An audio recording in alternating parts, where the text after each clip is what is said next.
wants to find me, I'll be in the last place you would look. In a place where people used to be, a land that's called reality. You'll find me there.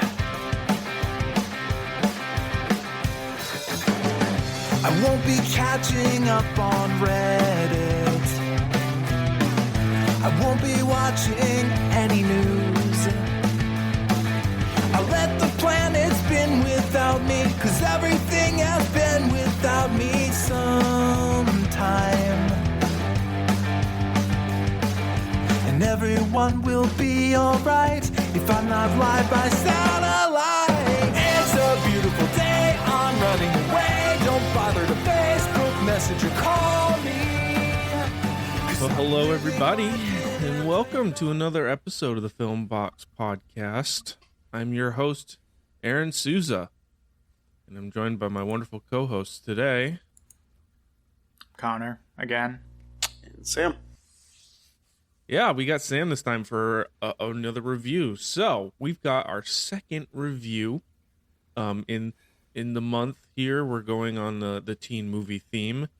And this week, you guys, we watched the movie 10 Things I Hate About You, starring Heath Ledger and Joseph Gordon-Levitt, released Julia March Stiles. 31st. Also Julia Stiles, released March 31st, 1999. Yeah.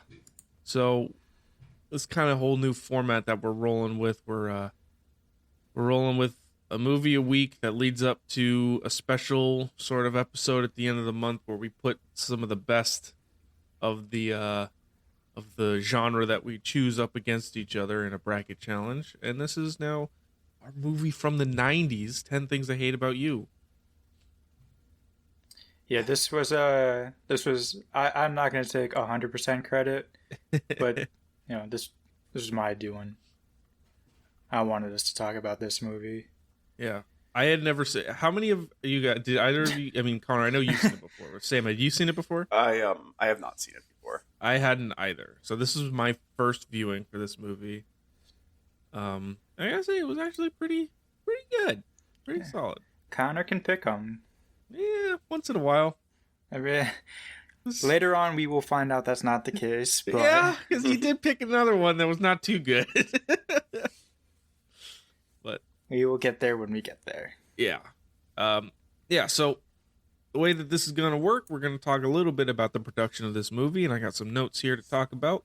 And then we're going to go into a little bit more of the, I guess, the background of the film, and then talk about the film itself and some various scenes and thoughts that we had on it. Finishing it off with a one-sentence review from all of us and a rating on how we liked the movie. So, without further ado, let's roll into this one. So, 10 Things I Hate About You. When we look at Rotten Tomatoes, this movie, can you guess what this movie's critic score was? 70. Sam? I was gonna go 75. Well, Connor, this movie was a 70% critic rating. Mm-hmm. And the audience rating, can you give me a guess what the audience rating was? 70. I'm gonna go a little bit higher. I'm gonna go 90. It was a 69%. Oh, So 70. So basically 70. So this movie, which is a very rare thing when you think about Rotten Tomatoes, this movie had almost exactly the same critic score and audience score. you never really see that. If there's Never. anything that can unite fans and critics, is that this movie, pretty solid. It's an above average film, according to almost everyone. And that's no different here. Yep, pretty much. So the consensus here from Rotten Tomatoes says Julia Stiles and Heath Ledger add strong performances to an unexpectedly clever script, elevating 10 Things slightly above typical teen fare. And it makes sure to put in slightly above into that one, because it is, I mean, I will say it is slightly above your normal teen movie. You know, it's funny because there's the there's the parody film, Not Another Teen Movie. What if they made one that was like slightly better than your average teen movie? Oh my god, I love that. Please send that to Hollywood right now. Maybe Chris Evans will reprise his role in it. Who knows? That'd be awesome. All right, and I also have some box office / production notes here to go over real quick. So our this movie was directed by Mr. Gil Junger, who also directed the movie Black Knight with Martin Lawrence, and literally zip. Otherwise, this man directed one good movie and then pieced it from good movies. He directed other movies, but they were all bad.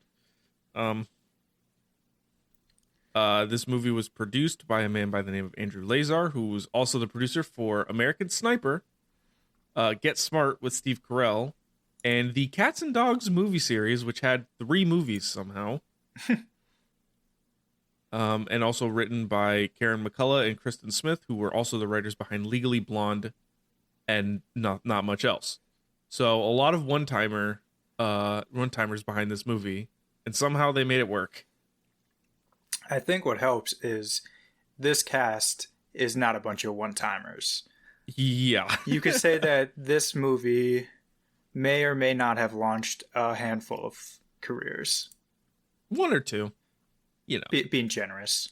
Yeah, 1 or 2.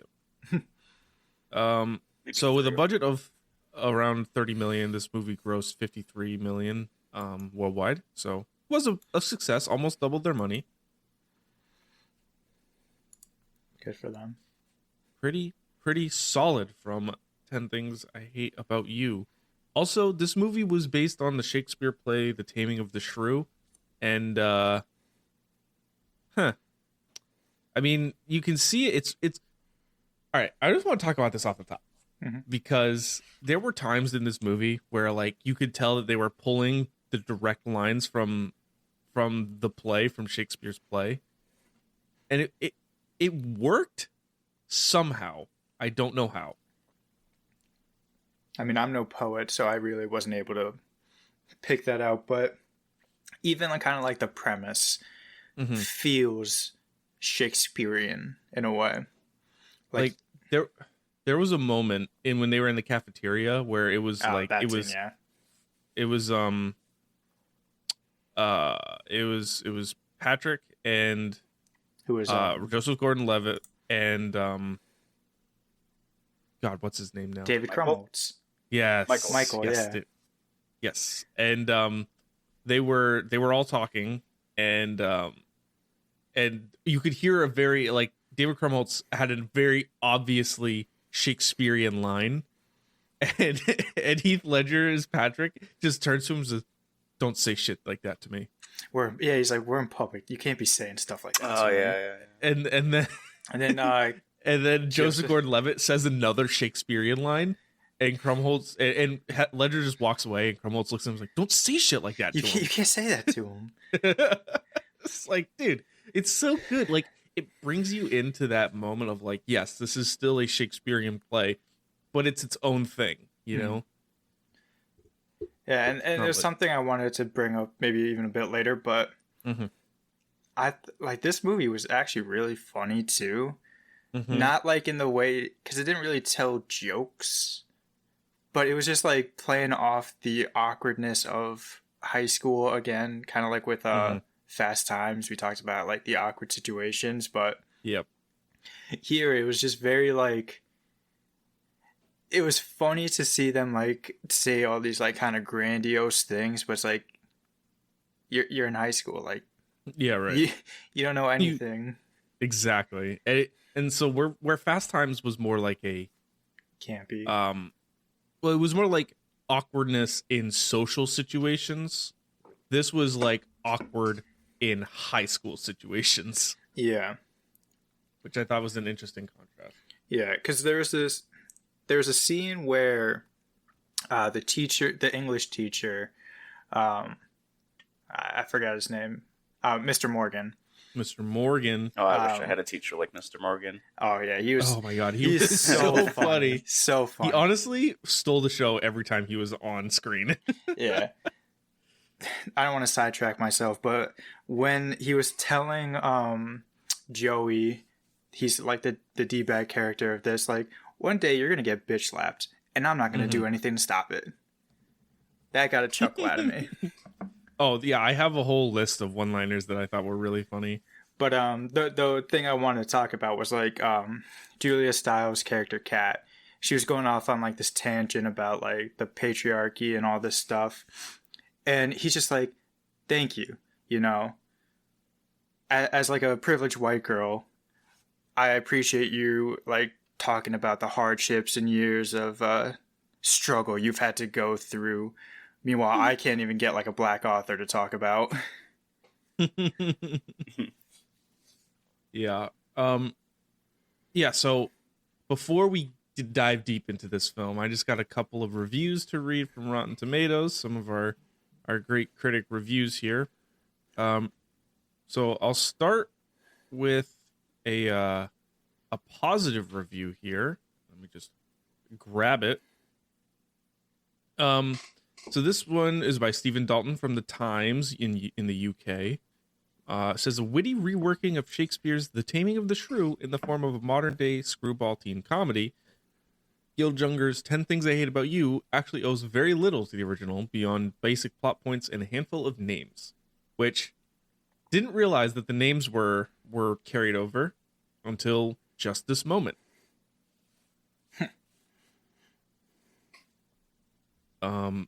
But yeah, so obviously a lot of people enjoy the Shakespearean aspect of it. And then the not so good review here, and I wanted to pull this specifically because of how terrible, like, just terrible this dude is. For this is on August 7th, 2008, from Jim Lane of the Sacramento News and Review. It says, novice writers Karen McCullough Lutz and Kristen Smith should not quit their day jobs. They smear the screen with flat contrivances and dreadful sitcom dialogue. 2 out of 5. So that's a bit of a yikes there. Bit of a yikes, but still 40% is not terrible. I mean, it's not great. It's not great. Not even good, but no. Oh, good old Jim Lane. All right, so also last thing before we get into this movie, we got the trailer to listen to. So I've got the trailer pulled up here. Let me know when you guys are ready, and we'll hit play on this trailer. Yep, go for it. Good. All right, 3, 2, 1, play. It's a widely known fact that the Stratford sisters aren't allowed to date.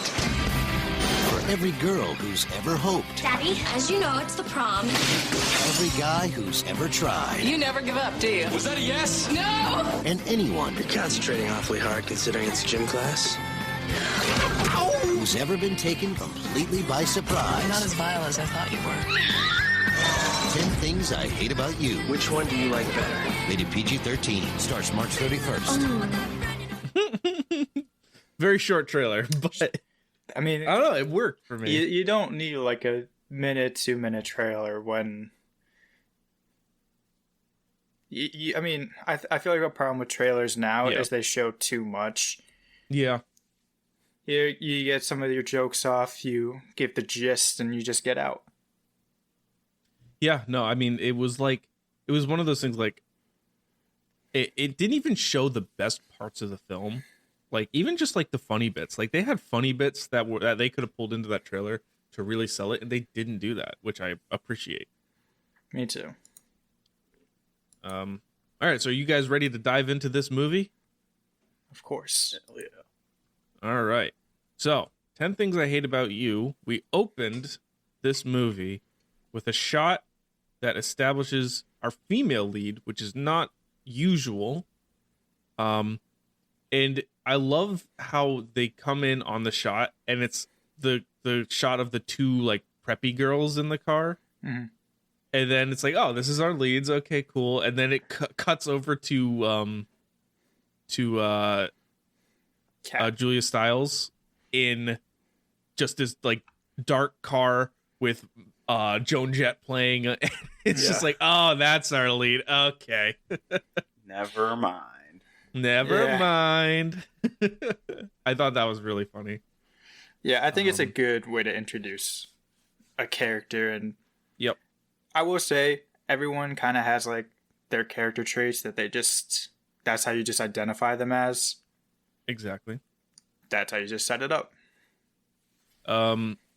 We also had right in the beginning of the film, so as soon as we get back from that, it does like a little like mini montage of like, here's the main characters. So we've got Julia Stiles in the car, and then she gets to school, and then we cut to Joseph Gordon-Levitt going to the principal's office, or was it principal? That's or a guidance counselor. Yeah, guidance counselor, and who was just writing. straight up writing smut at school, and it was the most awkward thing.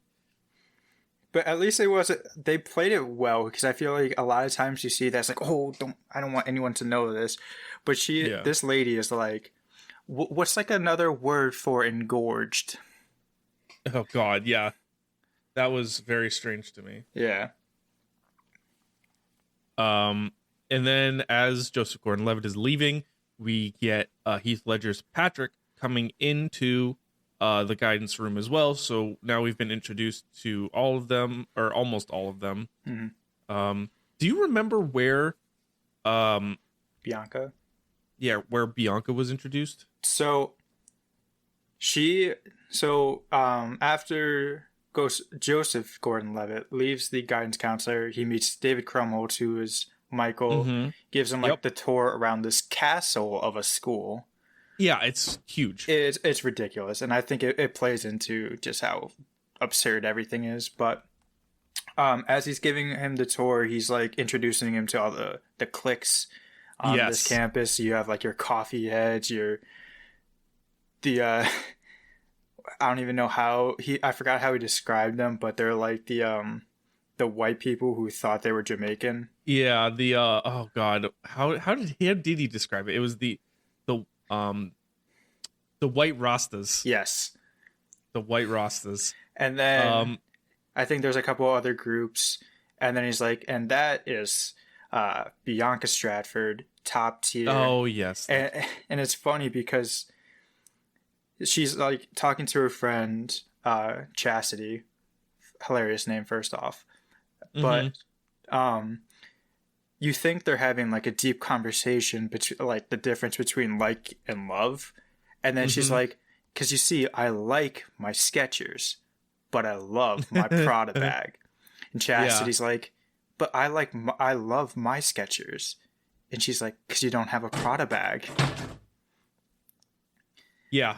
And that I just like how that was very much a Shakespeare line. Mm-hmm. Like that was full Shakespeare in that section. Yeah. And that one felt a little awkward, but it still played off correctly. You know. Yeah, because I think it did what it wanted to do. Exactly. And then and so I just want to talk about the cliques a little bit more. Because the cliques into school, like just the whole, like they set up that this is a high school. There are all these groups of people. You got, everyone around. These are all like who they are. Mm-hmm. And I don't know, just for whatever reason, like that sort of tour around the school, like, watch out for those guys. Or, these guys are cool. I just thought that worked really well. Yeah. And I think, cause I feel like every kind of teen movie has a scene like this, but they switched it up because it wasn't just like, okay, here are your jocks, here are your outcasts, here's all this. It's like, no, here's your coffee heads, and here's your white Rastas, here's your future MBAs. Just different. Yeah. They twisted that little cliche up on us.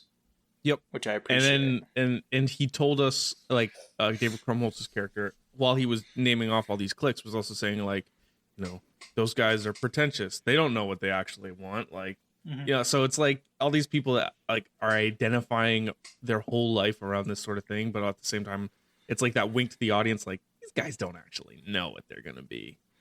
Which I thought was cool. Exactly. Because I don't know about anybody else, but I mean, I didn't. We didn't go to a big high school, but like I'm sure most big high schools, had those groups, and they wanted to relate this to most high schools. So yeah, it felt relatable. Yeah. Yeah, I mean, my high school was kind of big, but I wouldn't even say we had like our cliques. Our school had like agriculture, which I don't think many other in the state had. So it was kind of like, okay, here are your country people, and then here's everyone else. Mm-hmm. that was about it. Yeah. Yeah. Yep. Then we got introduced to Mr. Morgan. And Mr. Morgan is the best character in this movie. I swear to God. He's a teacher who is just so tired of everyone's shit. Yep. Yep. And he just, the way he talks to the students is just so like outlandish that like you don't think it would even actually work, but then it works. Because even finishing like that scene I was talking about earlier, where he's like, "Oh, I can't get like us to talk about black authors," and the white Rastas are like, "Yeah, man," and he's like, "Shut the hell up." Don't even get me started on you. Yeah. But yeah, so we get that, and then we also get Joseph Gordon-Levitt as Cameron. He establishes that he has an eye for Bianca and that he wants to try and date her. But he has to figure out, because the main David Krumholtz says our main plot point. Yes, our main plot point here is that Bianca and Kat, played by Julia Stiles, are sisters, and they have a extremely strict father who does not allow them to date. Yeah. And so that kind of comes to fruition, and the whole idea is that, if Kat's allowed to date, then so is Bianca, and Bianca really wants to date, but Kat is like this like anti bad boy, counterculture kind of type. Exactly. Yeah, I found it funny too. It was very minor, but they were like, everyone knows their situation at this school. It's like, yeah, you can't date Bianca unless her sister dates. And they're like, have you ever talked to them? No. It's just like the school policy. It's like, hey, gotta wear shirts, be here on time. Can't date a Stratford sister without the other one dating. Yep. It's literally, it's like school. Yeah, it's like school law. Yeah. You know what's coming. Because there's a scene where... Start a student handbook. Yeah. There's a scene where, because to get closer to Bianca, Cameron, Joseph Gordon-Levitt, is like tutoring her in French, and he's like asking her out, and she goes, "Haven't you heard? I can't date unless my sister dates." My God, it's like it's school law. Yeah. So we have that. So then they have to hatch a plan, and that's when we get introduced to Joey, played by Andrew Keegan. And Joey is the worst. I don't even want to say he's like a stereotypical douchebag, but he's not a jock like in most high school movies. He is a model. Yep. Still in this high school. Yep. And apparently they go to a castle, so I assume everyone here is rich, but he makes it clear that he has the funds. Yeah, he's very, very wealthy. And so they approach, Cameron and Michael approach Joey to get him to pay Patrick, played by Heath Ledger, money to try and sway Kat Stratford into dating him so that Joey can go after Bianca, but really Joseph Gordon-Levitt is going after Bianca, and Joey's just like that paw in the middleman kind of guy with the money. Yeah, it sounds a bit more confusing, but once you see it, it's pretty straightforward. Like, yeah, they both want to date Bianca, but Joey can afford to pay the bad boy to take out the bad girl. Yep. and so throughout this movie, we have all sorts of antics where not only are Joey and Cameron both trying to sway Bianca, but also Patrick is working on swaying Kat initially for money, but as we see over the course of the film, it doesn't actually go that way. They end up actually developing a pretty solid relationship. Mm-hmm. And that was one of the things I wanted to talk about, because the relationship development, like this movie, it was well paced in that regard. Yeah. Like this, it just felt like the relationships that we got felt believable, and it wasn't just like, okay, Patrick gets paid, he has 3 interactions with Kat, and then is like, oh, but she's actually a cool person, and then he has to work for it. Right. Yeah, he actually has to like put in the effort. And they have ups and downs, and they have like, oh, this might be the turning point, and then it actually isn't, and it works really well. Mm-hmm. Yeah, because it ties into a scene I wanted to talk about, which is so. Tell me it's the same scene I want to talk about. Well, I wouldn't know. We didn't discuss this. Yeah, well. So Cameron and Bianca, first off, they go into Kat's room, do some snooping to find some information so that they can make Patrick a bit more appealing to Kat. They find out like what type of music she likes and whatnot, and they kind of tell him. Cameron tells Patrick that she likes this band. They're going to be playing at Club Skunk. You should go. Mm-hmm. And what I liked about this scene is once he goes to Club Skunk, like obviously he sticks out like a sore thumb. Like he's not the kind of person that goes there. This is clearly like a girls' club. Like I think I counted on my hands. There are like 5 other guys in there, and hilariously, there is one extra who is sitting at the bar, looking miserable, just looking at his drink, does not move, but he's like, "Man, they're not paying me enough to be here." Yep. But what I liked about the scene is like you can see like as Patrick doesn't approach Kat, she comes up to him at the bar, and you can kind of see like when he's watching her, you can start to see the feelings like start to brew. It's not like, all right, let's just get this over with. Yeah, it's like, oh, I like her now. It's like, oh, there's a little bit going on there. Yeah, because there's a pretty funny scene where like he's trying to talk to her, and he's like, I've never seen you look this sexy. As the music cuts out, so like everyone hears that. So funny. But I felt like right there you can kind of see like, okay, he's putting in the effort. You can see the feelings start like to roll into him. It was cute and funny. Yep. And so that leads a little bit into my scene that I want to talk about, which is the iconic scene from this movie. Absolutely iconic. Heath Ledger singing "I Love You, Baby" to the entire like school, basically, to try and woo over win her back. Kat. Yeah, win her back. Yeah. And oh my, I had seen a little bit of that film previously to ever seeing this movie of that scene, and it was like, okay, what's the point of this? And then like seeing it in the movie, it's just so perfect. I love it. I love every second of it. It's the fact that he has to pay people, like he pays people like, all right, the band, you got to do this for me. The band's got to play.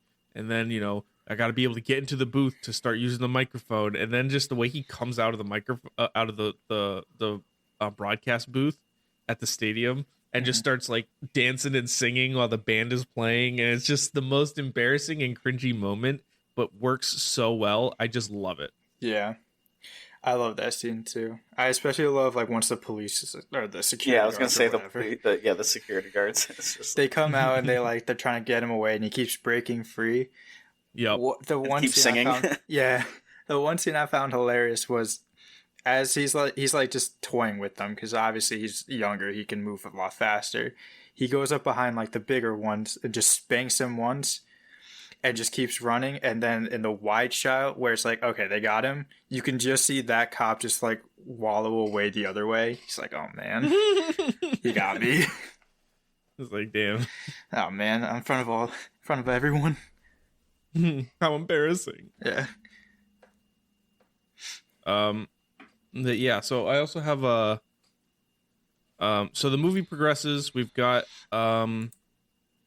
we have a few other scenes. We've got the party scene, and we've got the prom, and all this kind of stuff, all these scenes, and it just works really well together to tie into like this is how the movie builds, and then it ends with them actually all being together and happy. Mm-hmm.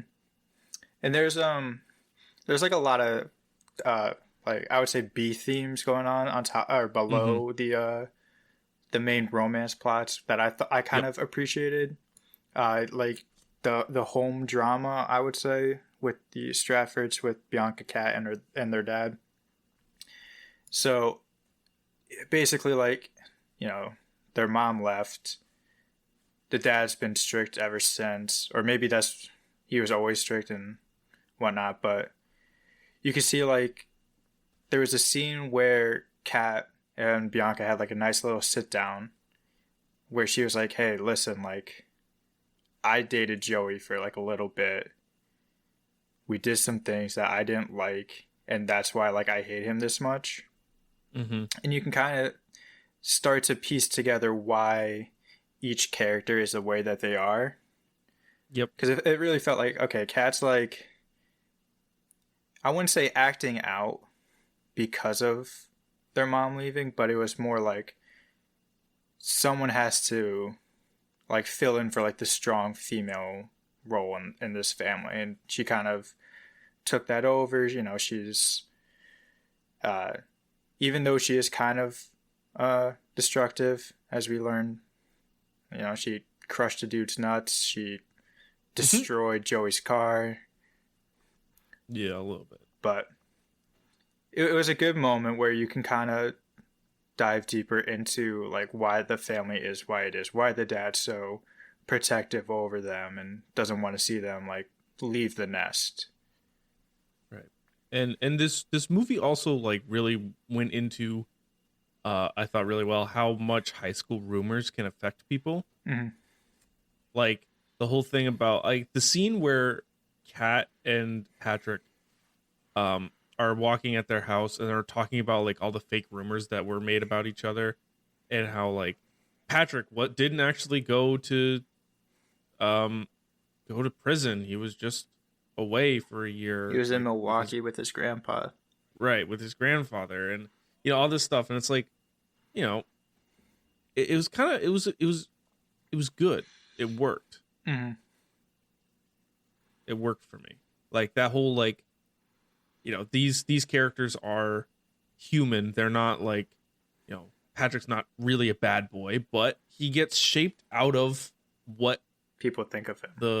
What the people in the school think about him. Mm-hmm. Which is just so true.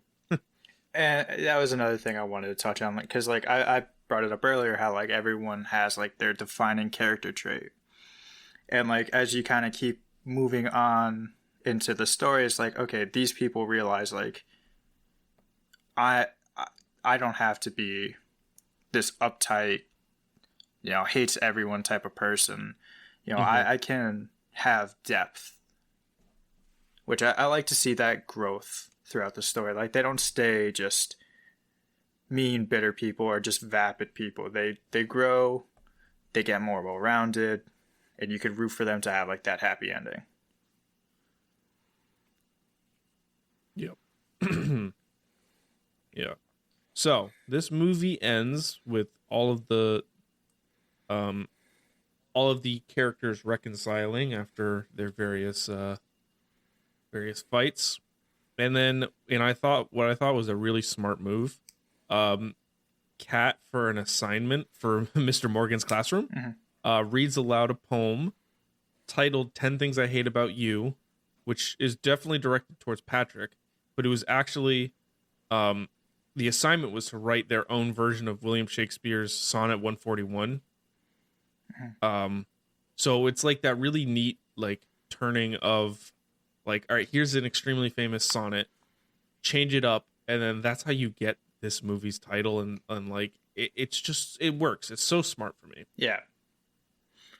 Yeah, I was like watching the movie and I was just waiting because most of the movies have like either the title in it or something like related to the title. Yep. And I was waiting for that the whole movie, and then it's like, all right, well, it's just going to be titled this, and then that scene came up, and I'm like, oh, that makes sense. There it is. Yeah, it was not forced for sure. Exactly. Yeah, sometimes it does feel forced in some movies, but yeah. And so Patrick surprises her with a Fender Stratocaster guitar, which was something that she was looking at to start her own band, which is what she wanted to do. And so he surprises her and has one of the best lines in the whole movie, where Kat goes, you can't just keep buying me guitars whenever you mess up. And he goes, yeah, but there's like, you're gonna need some drums and stuff. Yeah. And it's like, oh my god, it just works. It's just so good. Like it's very smooth. It's like, yeah, like he had that planned out before. Like he knew she was gonna be like, you can't just do this. It's like, well, I can't do this. And it's not even like they didn't go the stereotypical like, I won't mess up again. It's like, yeah, but like, there's other stuff. It's just weird. Yeah, very lighthearted. The two kiss, yes, the two kiss, and then the movie ends. And overall, it was very, very solid. I was surprised a lot more than I thought. But I have a couple scenes. I have some one-liners. Because this movie was filled with one-liners. So I have some one-liners that I want to point out because they were like moments that I actually like straight up laughed out loud. So the first one that I got was they were going to I think it was like a club or something like that. I can't remember exactly, but there was like a whole bunch of bikers. Oh, the oh yeah, the bar. Yeah, they were at the bar, and so because the guy looked over and was it Joey that had the little bike? No, that was Michael. David Krumholtz. Yeah, because there was a scene in the beginning where where he's riding the bike. He gets run off the road and he does this huge stunt down a hill. Yep. But like, so he's on his bike next to a bunch of these like badass biker dudes, strong looking guys. Yeah, with cool looking bikes, and he's on his little moped. And the biker looks over and goes, "Nice bike." And in the most innocent way, like Michael just learns, like, "Yeah, you think so?" And they just ride off, and it was like, oh my god. Another one that I really liked was they were watching the school the girls' soccer practice, which was strange to do, anyways. But it was Cameron and Michael talking to each other. And Cameron was feeling dejected about his plan because he was like, how are we going to get Kat to date, whatever. And he goes, we're screwed. And then Michael goes, nah, I want to hear you be more upbeat. And he just screams, we're screwed. Yeah. It's just like, all right. At the party, Joey was talking and someone yells out, fight. And the way he just said, he goes, ooh, fight. That was just like that was so funny because he's like trying to be like this. Oh, like I'm ultra smooth. Like I'm talking Bianca. Like I'm winning her over. And then the most boyish instinct comes out of him when he hears fight. He's like, ooh, fight. Yeah, and just the sound that he makes, like, ooh. Just so good. Before the party, when the doorbell rings and the nerd guy gets up, he's like, ooh, that must be Nigel with the brie. Yeah. And then just all these people just storm into his house. Nigel was there with the brie, though. He was the first one through and he gets trampled. Yep. Which I thought was funny. Another one that I really liked, I think it was my favorite, one of two of my favorite in the film, was when Patrick was walking around the party and some chick comes up to him and was like, kiss me. And he looks around. He's like, kiss him. And she goes, okay. And just starts kissing this random dude. And then he goes, thank you, dude. Yeah, and then we come Thanks, back man. later to him. They're just like practically fucking on each other. And he's just like, dude, seriously, thank you. It's like, it just works. It's so funny. Mm-hmm. I have one, we already talked about the one that was don't say shit like that to him, which was hilarious. Mm-hmm. One where it was in Mr. Morgan's classroom and he kicks Kat out of the classroom and Joey's like, thank you, Mr. Morgan. And he just goes, shut up. Just the way that he's like, just shut up. It's just so good. It's so funny. There's another Mr. Morgan scene where like he's describing that assignment to do this sonnet, and Kat's like, do you want this like in iambic pentameter? And he's like, you're not fighting me on this? And she's like, no, like this is a cool assignment. And he's like, get out of class. I'm not playing this. He's like, get out. I'm not playing this game. Get out. Oh my god, Mr. Morgan was just the best. He had so many, like, he was in the movie for like 5 minutes, but every single time it was just so he made it his movie. Yep. And I also want to point out his character, he was played by Daryl Mitchell, who has the nickname Chill. So his name is Daryl Chill Mitchell. And it's just so perfect. It's another one-liner when Patrick went to go pick up Kat at the house, and was it Bianca's wearing that belly? Oh yeah, the belly. Cat. And he's like, "Who knocked up your sister?" Oh my god. And I think there was one more, and I can't remember the exact scene. I think it was with Cameron and Bianca were in the car together, and I think it was after they kissed, and he just goes, and I'm back in the game. Yeah. Oh yeah. It's like, oh my god. I found that so funny because he literally just spent like the first like minute of like they were just sitting in silence. He was like, I really liked you, but like you clearly aren't into me. Like I'm wasting my time. Yeah, and then she just like kisses him, and then he's like, I'm back. I'm back in the game. Let's go. Oh man, there's just so many good one-liners in this film. Like, it just worked for me so much. But yeah, so I think that's gonna bring us to our one-sentence reviews. Unless Sam, do you have a way to poorly describe this film? I do not. No. All right, we'll come with that for next time. But let's roll with our one-sentence reviews. So, mine, I said. Charming, romantic, and funny, this film, while predictable, was enjoyable up to the very last moment, with performances that made the movie better than its plot. And I'm giving it a 7 out of 10, which for me is above average. Aaron the critic and the fan, I guess. My one-sentence review, a fascinating story about how true feelings can warm even the coldest of hearts, and about how you can change the way you perceive yourself with the right help. And I gave this an 8 out of 10. And that means I would recommend it to anyone who wants to watch a good, funny movie. And Sam? Yeah, mine, I did a fun romantic movie with high school drama at its finest, with a predictable plot that is a must-watch for all teens going through their time of figuring out where they belong in high school. And I'm going to rate that a 6 out of 10. So, it was good. All right, and that brings us to a very respectable average of 7 out of 10. And so I'm going to start counting all of our average reviews and placing them in order so we can see over time where our reviews lie amongst each other. Yeah. You can see who's more optimistic and who's a realist. Or you could just say what kind of movies each of us like, too. Yeah, right. You could get one movie that both of us are like, this movie kind of sucked, and one's like, this is perfect movie, 10 out of 10. And it's Morbin time. It's Morbin time. Just kidding. clearly I'm a bit biased. I'm the one who picked this movie. Obviously, I'm gonna give it the highest score, but yeah, that'll be the 7 case. out of 10 average. 7 out of 10 average is pretty solid. Yeah, but I think anything over 5 out of 10 would be good.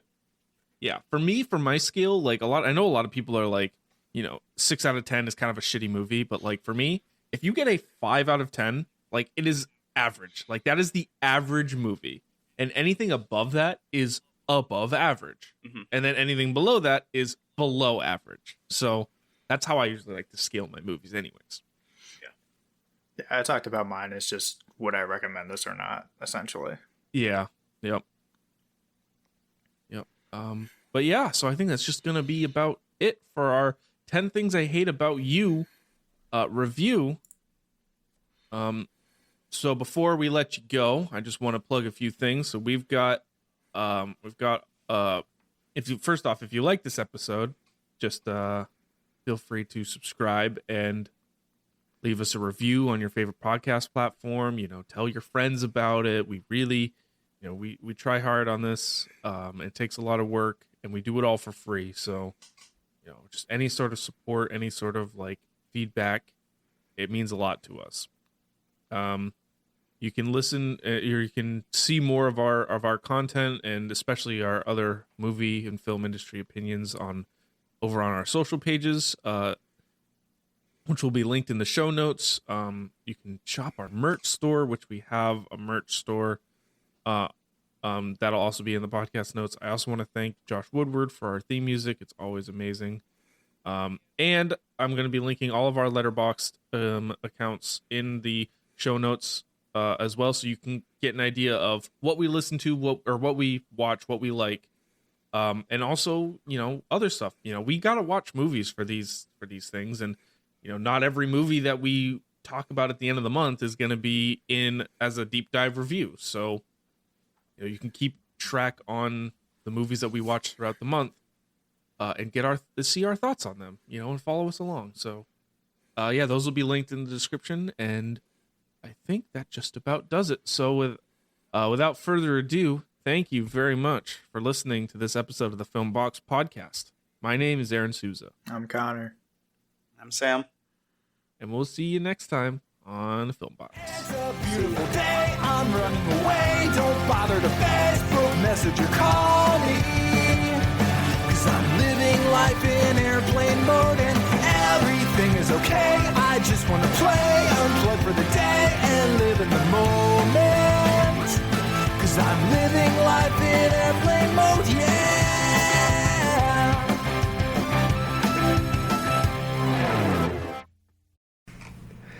Today's a great day to start your own podcast. Whether you're looking for a new marketing channel, have a message you want to share with the world, or just think it'd be fun to have your own talk show, podcasting is an easy, inexpensive, and fun way to expand your reach online. Buzzsprout is hands down the easiest way and the best way to launch, promote, and track your podcasts. Your shows can be online and listed in all the major podcast directories like Apple Podcasts, Spotify, Google Podcasts, and even more within minutes of finishing your recording. Podcasting isn't hard when you have the right partners, and the team at Buzzsprout is passionate about helping you succeed. Join over 100,000 podcasters already using Buzzsprout to get their message out to the world. Let's create something great together. Following the link in the show notes lets Buzzsprout know we sent you, as well as getting you a $20 Amazon gift card if you sign up for a paid plan, and it helps support our show. We use Buzzsprout, and honestly, it's really great. I use it to track all of our where we're being listed. We get our own website. It's really just a fantastic service, and I would recommend it to anyone that's interested in starting a podcast. Buzzsprout helps you get your show listed on every major podcast platform. That takes one of the hardest steps in creating a podcast out of the equation for you, thanks to Buzzsprout's help. And if you want to upgrade, Buzzsprout has tons of guides to help you find the right equipment at the right price.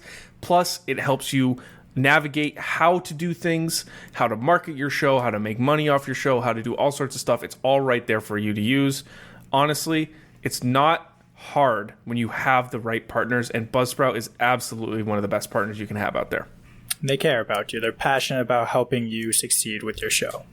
So if you're interested in signing up for Buzzsprout, use the link in the description of the show here. Like we said, it'll get you $20 Amazon gift card. And it supports us, and we appreciate it greatly. And now, back to the show. Ooh.